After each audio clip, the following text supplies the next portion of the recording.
Saudara-saudara yang kekasih, selamat berbakti bertemu lagi dalam nama Tuhan Yesus Kristus. Dengan tidak terasa kita sudah sampai pada bulan Mei, yang dalam sejarah itu dalam bulan Mei selalu banyak kerusuhan. Di Cianjur tidak akan lupa tanggal 19 Mei tahun 63 ada kerusuhan anti Tionghoa, di mana semua orang Tionghoa rumahnya dijarah, dibakar, barang-barang toko-toko ditaruh di jalan, dibakar. Dan bayangkan saya menjadi saksi hidup pada usia 15 tahun. Juga tahun 98, 13 Mei, 14 Mei, ada kerusuhan di Jakarta yang meninggalkan luka batin yang sangat dalam.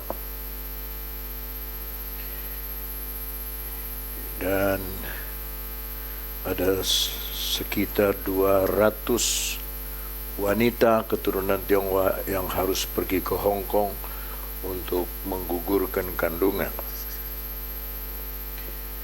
Luka-luka ini terjadi sangat mendalam dan tidak ada obat di dunia yang sanggup mengobati luka bangsa. Mungkin ada dendam, ada marah yang ada di dalam hati kita masing-masing. Pada bulan Mei juga, selain Hari Buruh yang sudah berusia 200 tahun, adalah kemerdekaan Israel. Ya, kemerdekaan Israel pada tahun 48, jadi seusia dengan saya. Israel lebih tua 3 bulan dari saya punya usia. Dan kita harus bersyukur kepada Tuhan. Saya agak kaget mendengar puji-pujian dari VOV.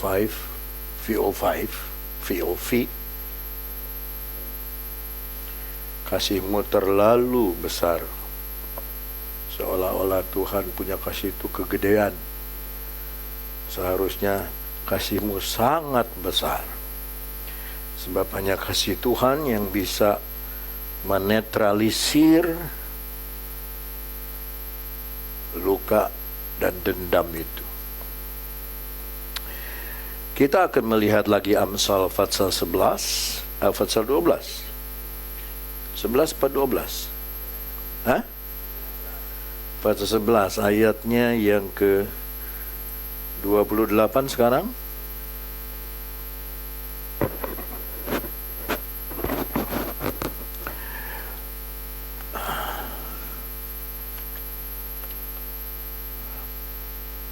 Amsal 11 ayat 26. Kita baca bersama-sama. Siapa menahan gandum, ia dikutuki orang, tetapi berkat turun di atas kepala orang yang menjual gandum. Ada dua kata yang berlawanan, yaitu menahan dan menjual. Dalam bahasa Inggris, the people will curse him who withholds grain. Orang akan mengutuk dia yang menahan gandum. Kata gandum kan familiar buat telinga orang Kristen. But blessing will be on the head of him who sells it. itu di dunia bisnis. Orang yang menahan gandum sama dengan orang yang nimbun BBM. Dia tidak jual dulu, kalau enggak untungnya besar dia tunggu sampai BBM-nya naik baru dia jual. Dia timbun, ya, ada yang 2.000, ada yang 10.000, ada yang 100.000 liter dia timbun, ya. Bahkan ada satu bis di Jawa Timur, sepanjang bis itu udah semua untuk ngisi. Nah, jadi tidak ada tempat duduk. Tempat duduknya palsu semua. Semuanya untuk ngisi BBM. Itu kata menimbun. Dan ternyata orang-orang memang mengutuk orang yang suka menimbun itu. Nah, di dalam hal rohani pun terjadi hal yang sama. Sebab gandum di sini bicara firman Tuhan.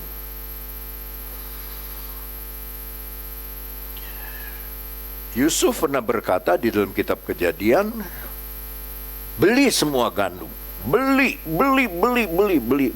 tapi tidak pernah ditahan. Dibeli, 7 tahun kelimpahan dia beli, mereka beli di Mesir sampai gandum itu penuh, lalu 7 tahun kelaparan mereka jual.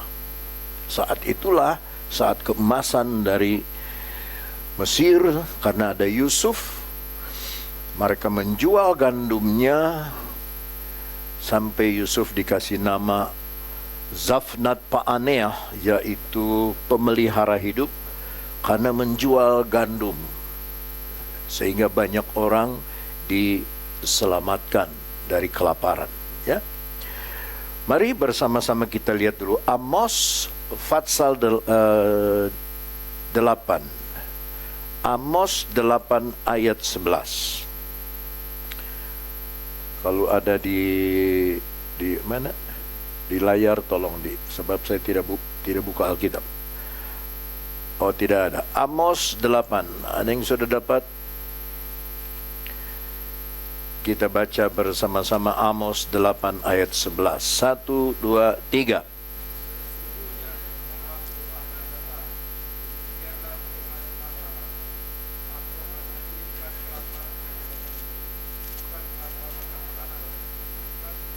Coba kalau baca tuh sama-sama, jangan balap. 2, 3. Sesungguhnya waktu akan datang, demikianlah firman Tuhan Allah, aku akan mengirimkan kelaparan ke negeri ini, bukan kelaparan akan makanan dan bukan kehausan akan air, melainkan akan mendengarkan firman Tuhan. Saudara bisa bilang amin?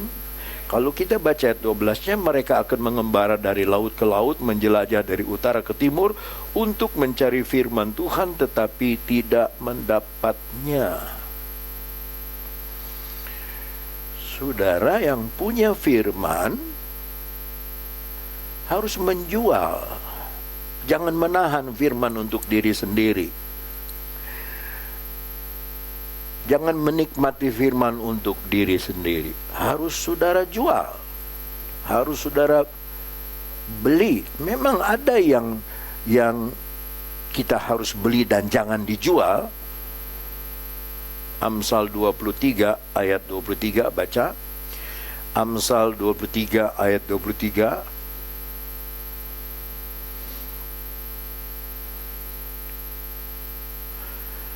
1, 2, 3. Nah, ada sesuatu yang harus kita beli, seperti kebenaran. Berarti ada satu harga yang kita bayar. Saudara datang kebaktian pada sore hari ini, itu cara saudara membeli kebenaran, membeli sesuatu yang akan mengenyangkan hidup kita, membeli kebenaran, dan jangan menjualnya kebenaran itu. Tapi gandum sebagai makanan, firman sebagai makanan, harus kita jual, harus kita bagikan, ya, harus kita beri kepada orang yang membutuhkan. Kita harus dalam tanda kutip menjual, sebab di dalam ayat kita kembali kepada Amsal tadi, orang yang menahan gandum siapa menahan gandum, ia dikutuki orang. Kata menahan di dalam bahasa Ibrani itu dipakai kata mana. M-A-N-A, mana, ulangi. Kalau mana makanan dari sorga, roti dari sorga, itu N-nya 2, mana. Ya. Tapi ini N-nya 1 dalam bahasa Ibrani, mana, yang artinya menahan, akan dikutuki orang. Kata dikutuki itu kabab. Q-A-B-A-B, kabab. Artinya menusuk dengan kata-kata.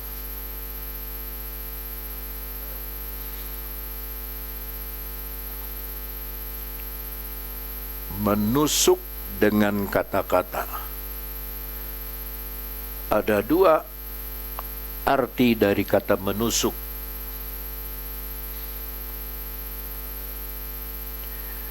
Firman Allah yang dibawa dengan urapan bisa menusuk hati kita.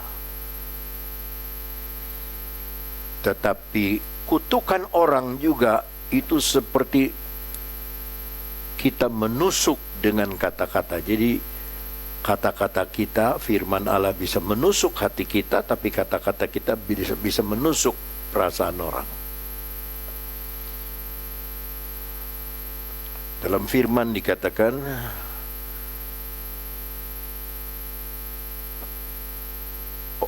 wanita yang bocor mulutnya itu seperti tetesan air yang tidak henti-hentinya. Tetesan air kan nggak bikin banjir, tapi nggak berhenti-berhenti. Bikin jengkel. Nah, kita lihat Kisah Rasul dulu. Firman Allah yang menusuk. Kisah Rasul fatsalnya yang kedua. Khotbah dari Petrus, kita membaca ayat 37. Ketika mereka mendengar hal itu, hati mereka sangat terharu. Dalam bahasa Inggris tidak ada itu kata terharu. Dalam bahasa Inggris. Therefore, now when they heard this, they were cut to the heart. Terpotong hatinya. Bahasa Indonesia lama, pedihlah hati mereka. Terpotong. Bukan dicincang, bukan. Coba saudara, tangan saudara terpotong, lalu kena cuka. Pedih ya. Pedih kena sabun. Pedih. Seperti itu. Ya. Saya baca. Ketika mereka mendengar ini, mereka terpotong kepada hatinya.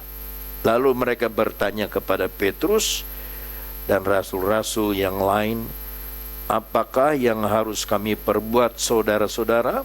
Jawab Petrus kepada mereka, bertobatlah dan hendaklah kamu masing-masing memberi dirimu dibaptis dalam nama Yesus Kristus untuk pengampunan dosamu, maka kamu akan menerima karunia Roh Kudus. Tidak ada amin? Tidak ada amin? Coba baca 39. Sebab bagi kamulah. Bagi siapa saudara? Bagi siapa? Bagi kita. Bagi kamulah janji itu, dan bagi anak-anakmu, dan bagi orang yang masih jauh, yaitu sebanyak yang akan dipanggil oleh Tuhan Allah kita. Jadi masih banyak yang belum kenal kepada Tuhan. Apa nasib mereka kalau sampai kita menahan gandum firman Allah bagi kita dan tidak menjual, tidak memberi, tidak menjual firman Allah, tidak berikan kepada mereka. Kata menjual itu ada satu harga yang harus dicapai. Kemarin minggu ada baptisan di Cianjur. Salah satu yang dibaptis itu satu ibu yang sudah punya buyut. Ketika dia masih muda, Dia teman saya main kasti. Ya, saya mungkin umur 14 tahun, dia umur 20 tahun lah, tapi masih main kasti. Sampai dia menikah. Dia orang Jakarta, pindah di Jarum, menikah, punya anak, ya, lalu punya cucu.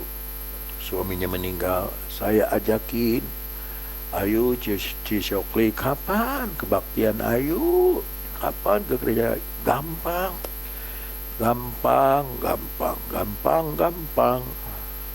Anaknya satu jadi jemaat kami, ya, dan akhirnya cucunya satu diberkati di gereja kami. Dia ikut dengar firman Allah.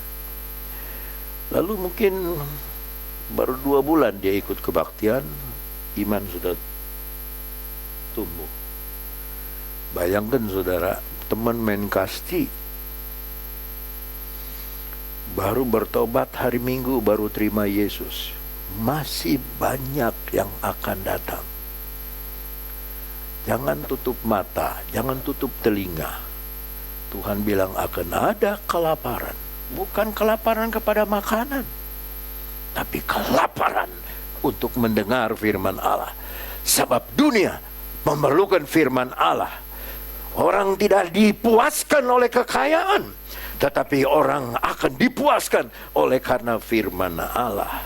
Nah, Yesus dalam Matius pasalnya yang kelima,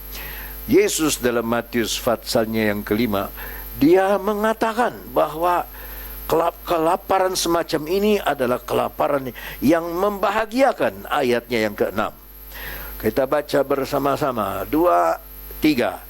Berbahagialah orang yang lapar dan haus akan kebenaran, karena mereka akan, tidak ada yang bisa memuaskan kita kecuali kebenaran yang datang dari firman Allah.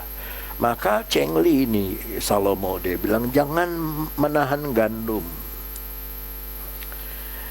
Kata menahan itu dikata bahasa Ibraninya mana, seperti saudara menahan, ya, menarik untuk kita, ya. Ya. Nah, orang yang menahan begitu akan dikutuki orang.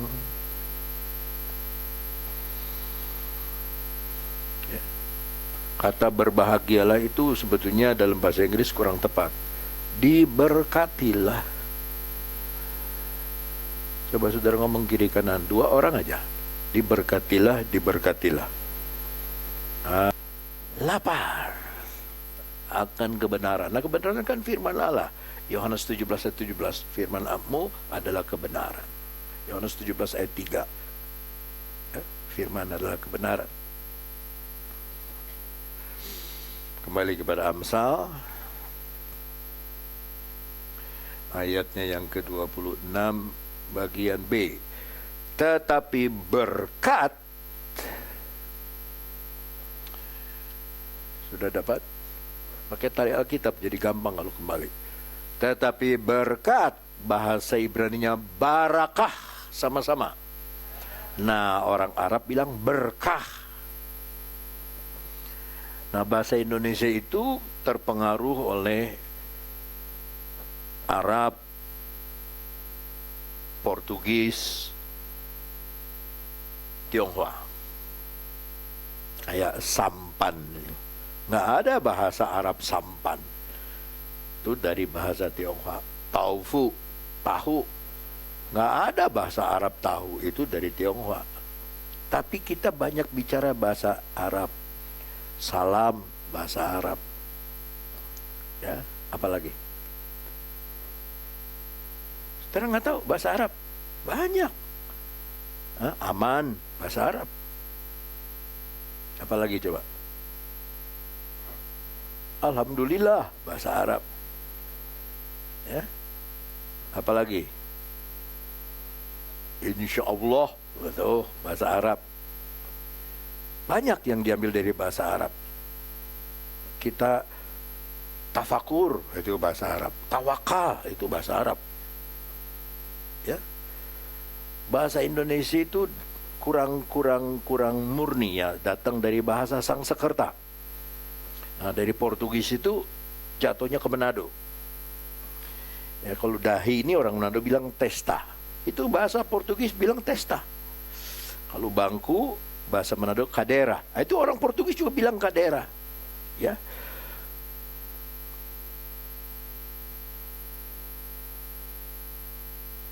Nah, kalau orang yang rambutnya cuma 3 lembar itu namanya sanmao. Itu dari Hong Kong. Ya. Jadi banyak pengaruh.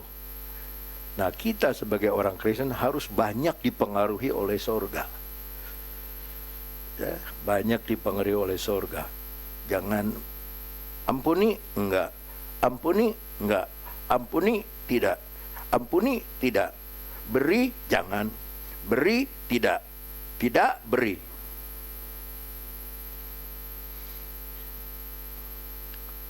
Siapa menahan gandum diikuti ke orang, tapi barakah berkat turun di atas kepala orang yang menjual gandum. Kata turun di atas kepala itu dipakai kata rasya, sama-sama, yang artinya saudara menggelengkan kepala. Kayak beras datang di atas kepala saudara, saudara gelengkan kepala. Tapi beras itu datang terus, seperti itu. Rasya. Ya. Menggelengkan kepala. Yang menjual gandum. Ya. Will be on the head who sells it. Yang menjual gandum. Tadi saya sudah terangkan kata menjual.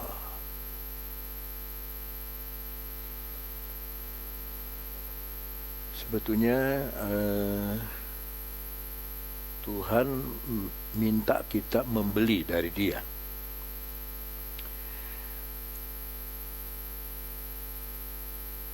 Saya akan beri 2 ayat mungkin.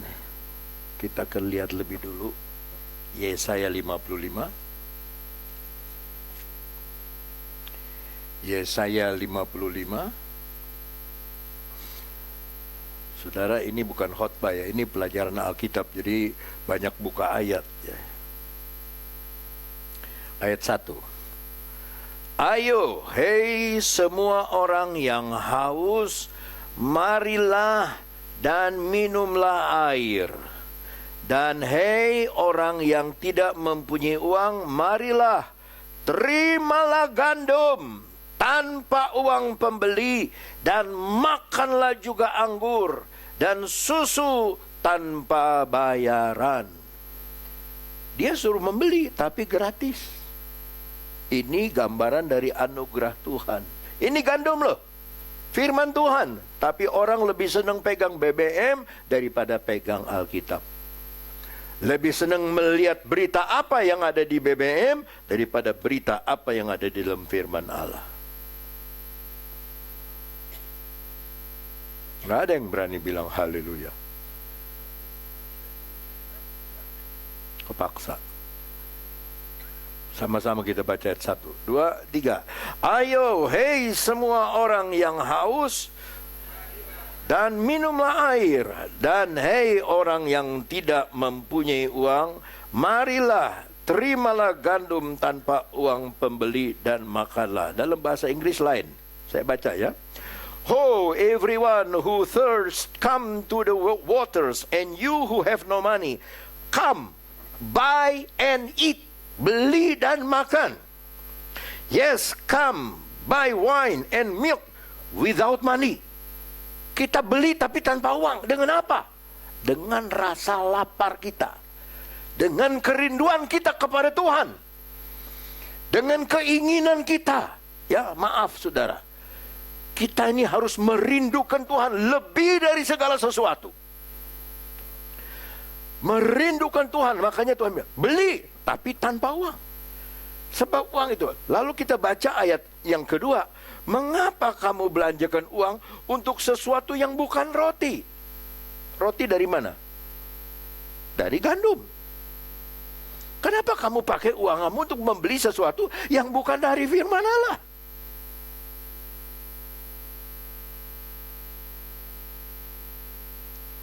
dan upah jerih payahmu untuk sesuatu yang tidak mengenyangkan.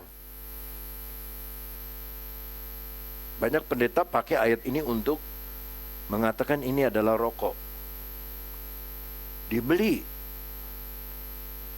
Ada orang saking terikatnya sama rokok, oh saya kalau pagi Pak, lebih baik saya merokok daripada saya makan, daripada saya sarapan. Lebih baik saya nggak sarapan daripada nggak ngerokok. Jadi dianggap rokok itu makanan yang tidak mengenyangkan.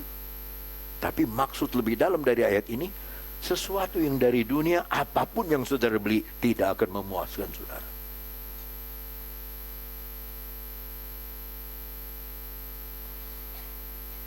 Itu baru satu ayat. Ayat yang lain, Wahyu pasal 3. Dalam Wahyu pasal 3,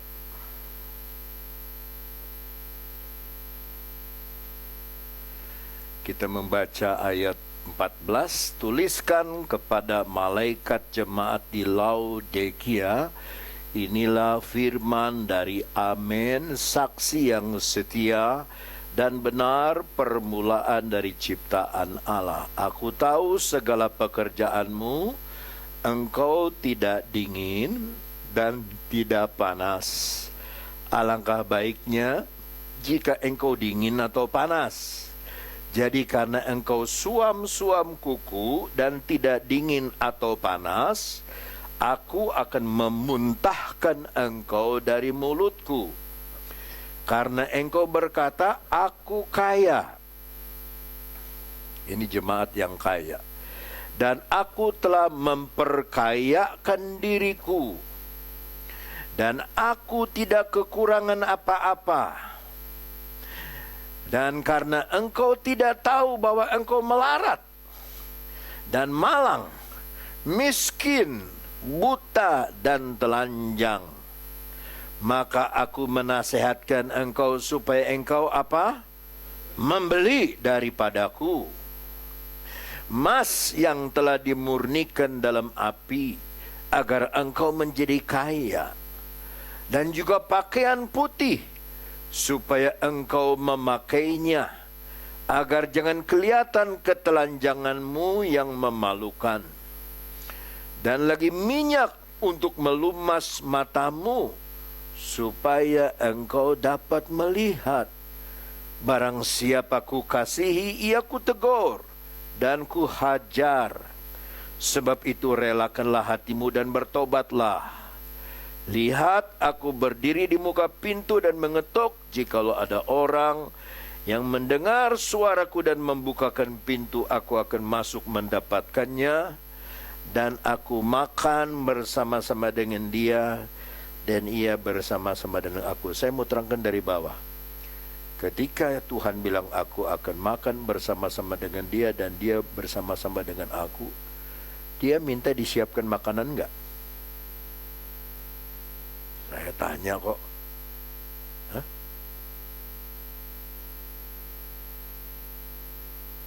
Dalam ayat ini dia minta disiapkan makanan enggak? Tidak. Sebab dia itu roti hidup. Akulah roti hidup dan akulah air hidup. Maka dia ketuk pintu hati kita. Tengok, aku berdiri di muka pintu sambil mengetuk. Barang siapa? Siapa saja. Orang Tionghoa, orang Ke, orang Hokkien, keturunan, ya, ACDC, ya, setengah-setengah Tionghoa, setengah Indonesia, setengah Ambon, setengah Tionghoa, ya. Siapa saja, barang siapa membuka pintu, aku akan datang. Roti hidup akan datang. Dan air hidup akan datang. Ketika dia di luar pintu, dia tamu. Begitu dia masuk ke dalam rumah, dia tuan rumah.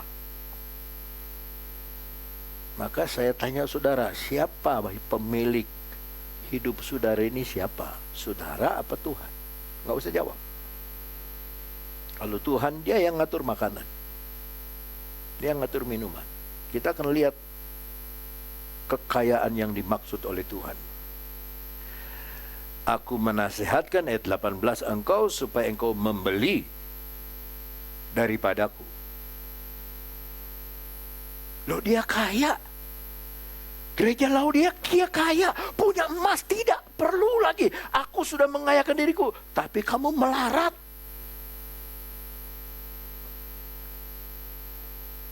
Ya. Engkau melarat dan malang, buta dan telanjang. Secara dunia mereka kaya, memperkayakan, tidak ada yang kurang. Tapi di hadapan Tuhan penuh kekurangan. Buta, melarat, telanjang. Patut dikasihani. Beli daripadaku. Kalau kita ingat Yesaya 55 tadi. Buy and eat. Beli dan makan. Without money, tanpa uang. Karena uang dari dunia Tuhan tidak perlukan. Tapi iman kita. Saya mau terima Engkau Yesus sebagai makananku, sebagai gandum, sebagai air, sebagai berkat di atas kepalaku.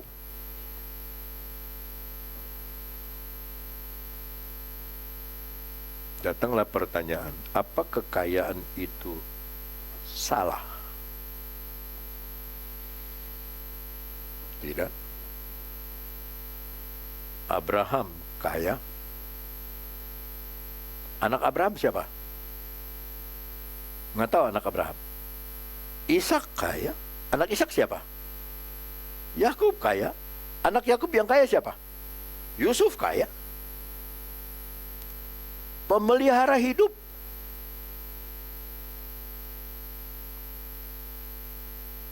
Saudara mau beli mobil yang 10 M, yang 12 M, tidak masalah buat Tuhan.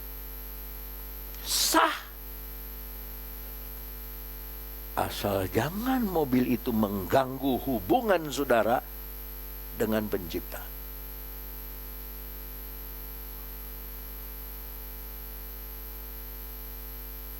Saudara mau menjadi orang kaya, no problemo, kata Tuhan. Aku senang engkau diberkati. Asal berkat itu membawa saudara lebih dekat kepada Tuhan. Nah, salahnya dari Laodikia, berkat itu membuat mereka sombong. Dibaca lagi ayatnya yang ke-17. Karena engkau berkata, aku kaya dan aku telah memperkayakan diriku dan aku tidak kekurangan apa-apa. Berarti enggak perlu membeli. Dan karena engkau tidak tahu bahwa engkau melarat dan malang, miskin, buta dan telanjang, beli kepadaku tanpa uang. Saudara menjual gandum, firman Allah, bagi teman-teman, bersaksi bagi orang lain tanpa uang. Kita ajak, nggak tahu kapan, sama seperti teman saya ini. Dia udah punya buyut. Buyutnya dibawa. Nih buyut kalau ngomong sama Yoyo nih, Opa Yoyo. Iya, kita udah tua dah. Saya tahu rohaninya masih sangat mentah. Tapi itu iman. Itu iman yang mengharukan. Itu orang dulu, ke apa tuh? Ya, agamanya apa sih dia? Apa sih kalau orang Buddha tuh? Hah? Rumah sembayangnya apa namanya? Bukan kelenteng. Kelenteng mah Konghucu. Biar kau viharanya, wihara terus. Kau vihara, jadi gereja. Luar biasa Tuhan robah ya. Kita mah cuma ajak, kita jual makanan gandum itu. Nah, kita kembali. Masih mau dengar? Udah hampir 1 jam loh. Udah 45 menit nih. Ya, saya lebih senang kalau saudara udah puas cukup. Jadi besok, minggu depan saya bisa terangkan ayat 27. Cukup? Belum? Hah? Ini mata saya udah dim nih.